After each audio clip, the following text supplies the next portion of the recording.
All righty, everyone. Good afternoon. Welcome to this month's edition of the Tele. I'm glad you could join me. My name is Sunny Krupnicki, and I'm Sage Rutty's 401k enrollment specialist. Today, we're going to be discussing budgeting. If you have any questions throughout the presentation, feel free to drop them in the chat box or in the Q&A section, and I'll address them. But I'll also have my email and my direct line listed at the end, so feel free to reach out, and I'd be happy to help. But without further ado, we might as well get started with it. So what exactly is a budget and why do I need one?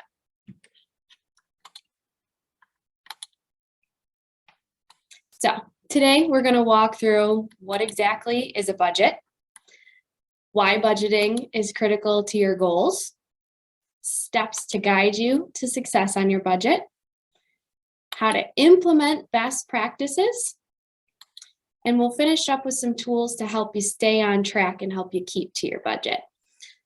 I want to preface today's presentation by saying budgeting on the outside may seem intimidating, but we can really make it super simple. It almost feels like a dirty word, right? Budgeting, you kind of want to run away from it. I know for me personally, I was afraid to start budgeting. I was a little afraid to see how many unnecessary purchases I was making, but waiting is just like putting a Band-Aid over the issue and not actually addressing it. Or like ignoring the doctor's office when you're sick doesn't change the fact that you're still sick. So, you're spending money, you might as well know where your money's coming and where it's going to. But let's get into it and hopefully have a good time along the way. So technically, what is a budget? A budget is a plan to help you keep track of how much you earn, your income, and how much you spend, your expenses. It's perhaps one of the most important tools for understanding how to manage your money because it clarifies exactly where your money is coming from and where it's going. So there are a lot of moving parts that go into a budget, and setting goals up front can make it seem a little easier to balance and manage saving for both long-term and short-term goals. And what I mean by that is if there are a pair of shoes, that you want or something in the short span of time, like a month to, maybe a year, that would be considered a short-term goal. Whereas saving for a down payment on a house or on a car would be more of a long-term goal. So saving and budgeting for those two are very different and require different attention in order to stay on pace and reach those goals. So budgeting is critical, and I have a couple of reasons to support that, but in no particular order. It helps to control your spending. Speaking from personal experience, it's so easy to not realize how much you're spending when you're not keeping track of your purchases. We're going to dive into that in a little bit more in the next couple slides, but for now, we're just recognizing that budgeting will help control the amount of stuff that you're buying, or at least know what you're spending on.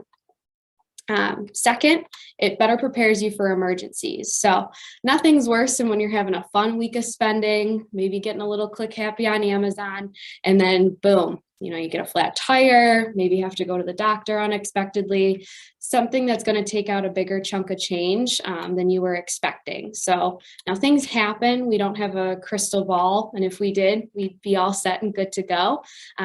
But budgeting to have an emergency fund for things that pop up are going to help you manage a little bit better than having to dip into your normal monthly funds. Third is to help manage your debt. This is a topic that deserves its own Tele. But for today, just understanding that a budget can help pay off, student loans, whether it be credit cards or just helping lowering the amount of debt that you may have. Or if you're just looking to avoid debt in general, it's nice to be able to schedule out an amount that you're going to deem for the month and then be able to uphold to that, keep on track without going over your budget. And lastly, helps you get and stay ahead. I know when you talk with someone that has a budget that they've been working with and it's stuck with them, they'll say it's one of the best investments that they've made in themselves is to get their spending under control. Now, whether that be, just day-to-day spending or, created a plan to achieve that long-term goal that you were hoping for, it's the best way to help you get you towards your success.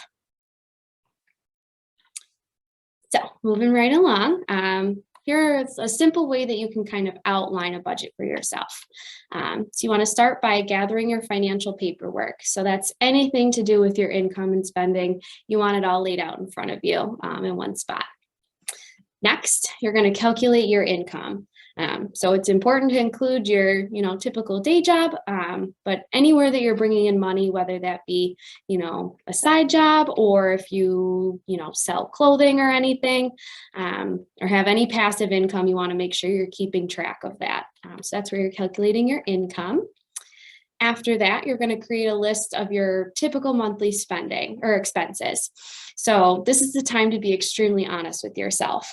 For me, it was a wake-up call when I started tallying how much I was spending at Starbucks. It's a very easy way to creep in spending, but if you're not upfront with yourself, it's going to be hard to put in a budget.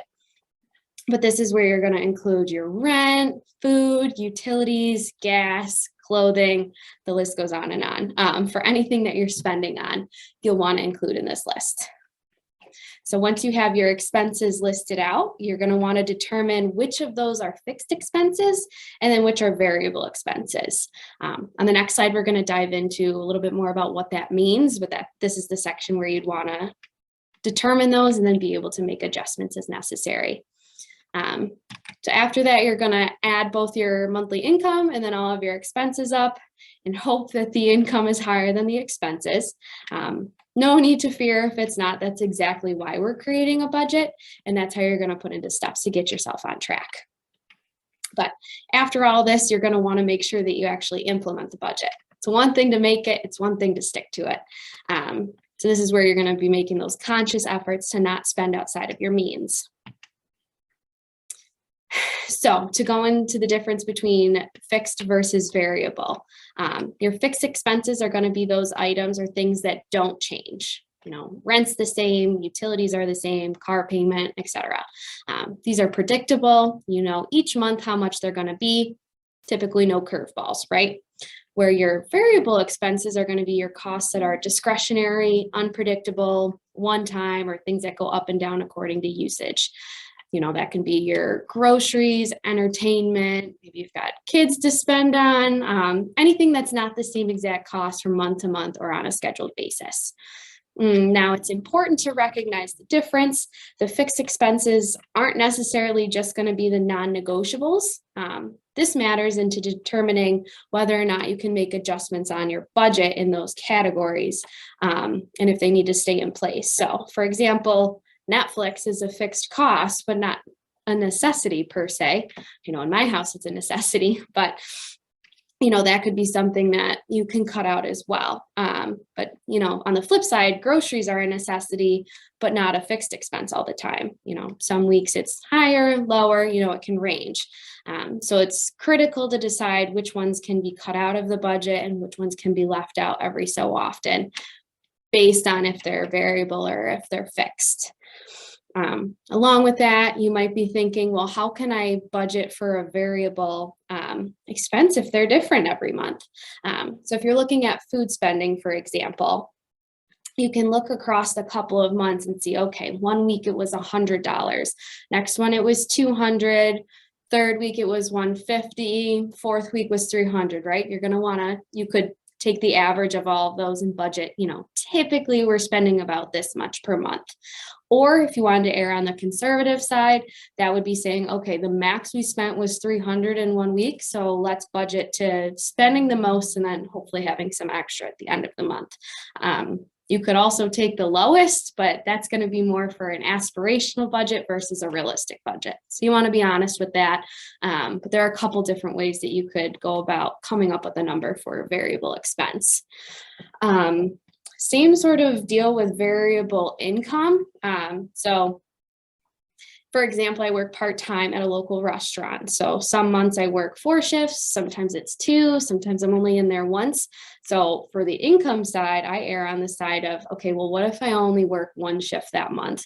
I don't want a budget that I'm going to be having X amount of dollars coming in when I don't work that amount of shifts, right? So that was kind of on the opposite side of your spending. But again, you could be taking the average, or you could say, yep, sometimes I work 4 times a month, so I'm going to account for that. So again, that's kind of the difference between the variable and fixed expenses and income, and then also the aspirational versus realistic budget. There's a lot of different ways you can go about it. It's whatever's going to be best for you to help you reach those goals. So moving on, we've gone over what exactly you're bringing in, what exactly you're spending on, taking all those variables and trying to composite a budget. And you're probably thinking, well, then how the heck do I know how much to save each month for myself? So a general rule of practice is the 50-30-20 method. Now, I'm definitely more of a visual learner, so I hope the pie chart helps you kind of illustrate where everything goes.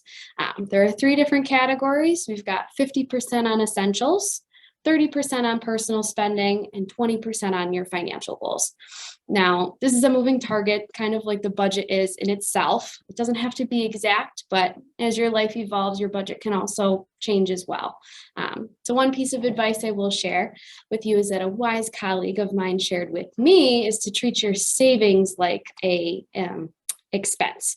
So you're going to want to treat it like it's your rent or a car payment, right? It doesn't have to be a crazy large amount. If it can be, that's awesome. But if it's not, it's just a commitment to yourself to put away X amount of dollars each month and not treating it as a discretionary option.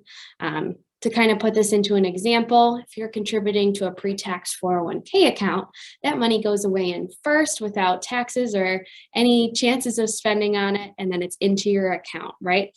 So if you had that same mentality towards your savings of, okay, I'm putting away $50 a month, not touching that, that goes out first, then you're going to be, kind of on the psychology track of where your savings are going and putting that first for yourself. Because I know when it gets to the end of the month, it's very easy to see that you have not budgeted accordingly to save. So again, this whole presentation is very easy for me to preach. It's way harder to execute and stand by. So if you wanted to start shaping off your budget this way, that's great. If you've got something else, that's totally fine as well, but it's what's going to work best for you and help you get those goals.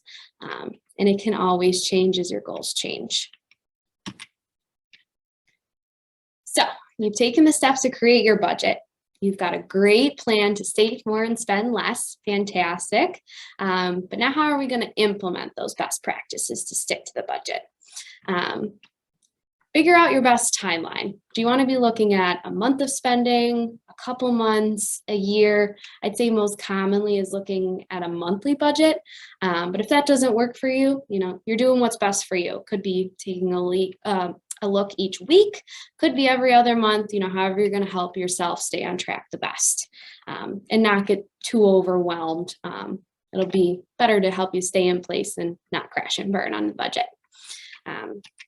Next is deciding if you're more of a paper person or a digital person, meaning do you prefer to be handwriting out your budget or perhaps putting it into an Excel sheet? You now have quite a few apps on your phone that make it pretty simple to plug in your goals and spending and your tracking habits. Or there, are great planners as well that are pre-built for you. So, there's no shame in either way that you're deciding to go about creating the budget, but you want to decide what's best because you're more apt to stick to it if it's in a method that you prefer to track it by. Next is you're going to want to set a monthly check-in. This might have your spouse or significant other in on this meeting as well to reflect as a whole on how you guys are spending for the month. Circumstances change, our priorities shift, we change jobs, we move, lots of things happen on, the day-to-day and in short spans. So you want to make sure you're making an appointment with yourself every month or so to sit down and go over that budget and make sure it's working towards those goals. And along with that monthly check-in, you're going to want to be making sure you're evaluating it often as well. So you don't want to be, if you're restricting too much, you want to make sure you're taking time to allocate and shift it around so you can continue working towards it and sticking with it. Use this time as data collecting, not a shame blame place. You want to just look at it as, hey, how did we do this month? How can we get better? It's not going to be easy, so don't think it's going to be a walk in the park right off the bat. Lastly, you want to give yourself credit where credit is due. Failing will happen with a budget, and it'll happen pretty often. So be aware and be prepared to have slip ups. We're human. But taking the steps in the first place to even create a budget is a success in itself. So, tough love is good, but if you don't celebrate those wins, the losses are going to feel even worse. So set your goals, crush them, and then reward yourself. So lastly, we're just going to go over a couple tools that'll help you stay on track. I think the first one's a little underrated, is an accountability buddy, pun fully intended. Budgeting is a lot like starting a diet. For anybody that can relate, starting alone is extremely challenging and can become very easy to cheat and not hold yourself to those goals. So if you have a spouse, a parent, a friend, child, whoever can help you stay in check and make sure you're staying to those goals is huge. Plus, it might be a fun way to get somebody else involved and help saving for themselves and creating a budget. I'm not sponsored by this app at all, but I use it quite often. It's called Mint, and it's super easy, and it's right on your cell phone, and it can link right to your bank accounts to see exactly where you're making those swipes. It's kind of crazy how scary it is of keeping track of your stuff, but it's really nice to just implement where you're spending and keep a track record and be able to manage it that way. So that's one application that I use that I think is fun. And lastly is just honesty and awareness. A budget's only going to work if you're true to yourself and honest about where your income is coming and going. So simply paying attention to where and when you're making those purchases is really important. So the sooner you're open and honest with yourself, the sooner you'll be off to crushing your goals. So I appreciate you all for tuning into this month's Tele. I hope it gave you a good insight on how to start and stick to a budget. If you have any questions, feel free to send them to my email. I have that listed up there on the screen, and I'd be happy to help. Remember, your budget needs to work for you, not the other way around. I also have the link to our website, which will have some helpful hints of the Mint application, the budget Excel sheets that you might want to use. And then I also included a couple planners on Amazon if you were more of the paper person. But like always, if you have any questions relating to your finances or money goals, you can find a solution here at Sage Rutty. So